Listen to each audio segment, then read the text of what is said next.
What's up, everyone? So just a quick video on the Suzo Happ. I don't know if I'm pronouncing that right, but Suzo Happ.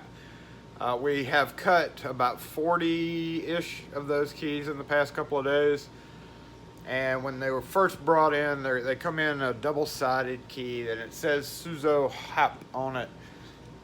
The first customer wanted like 20 keys, and then we told them that they had to bring the lock in because they said it was a padlock. So anytime somebody's getting a bunch of keys where you have to kind of eyeball the key and there's no real, for sure here's that exact key, and you have to go through walls of keys to try to narrow down which key will work for it. With that many, we always try to make them, if they can bring the lock in some capacity, so that we can check it before we cut, because we don't guarantee them, and they would be out that money since we're not guaranteed the key. Anyway, long story short, Suzo Happ, I'm going to put the link up here, is a cheap, it looks like they sell a lot of stuff, and they have some branded cam locks, and also they sell tubular. We cut some tubular keys for them as well. It looks like you buy a lot of them.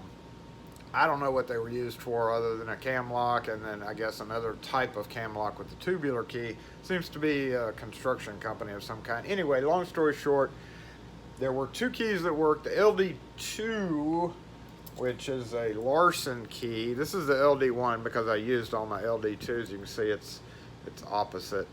So the LD2 was the first one I cut on, and I had to tip stop it because the LD2s were a little bit shorter.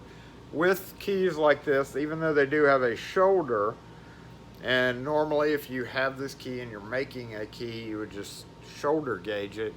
However, when you're making keys for a lock where you don't know, it's not the right key, but it looks like it'll pass the keyway to be able to work, and the height is correct this way, I always tip stop it, and then when you have it tip stopped, if it's shorter or longer and it'll cut the shoulder back, you just have to know when you put the cutter down on the tip, if the cutter is way away from it, then obviously you need to re-gauge it and re-shoulder stop it. Anyway, after some experimenting and going through, we discovered the Suzo Happ keys that I posted. If you run across these, if somebody brings in keys to get made, if you run across them in the field, whatever the case is, the link says a 6-disc. I didn't take the cam lock apart, but it was literally just a standard cam lock. They could have just as easily been like a national brand and had cheaper to duplicate keys, because these keys are really, really expensive compared to like a Y11 or just a 5 single-sided wafer lock.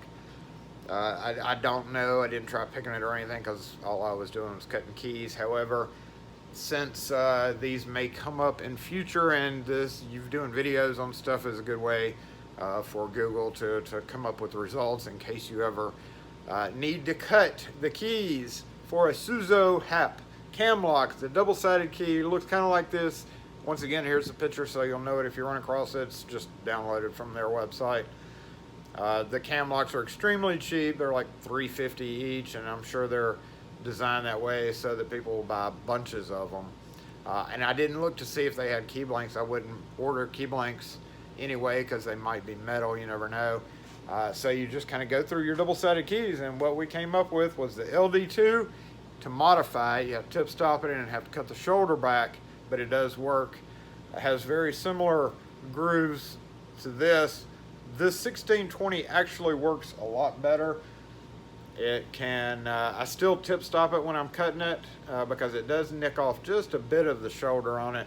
The only issue with these little small keys, depending on what machine you're using, is when you index the key that you're using to cut it off of, the original key, you got to make sure it's sitting flat in the jaw, and then when you duplicate the other side after you've cut one side of the key and you flip it over, the key can also be kind of wonky. So you just kind of have to make sure it's sitting in the machine right when you're cutting it.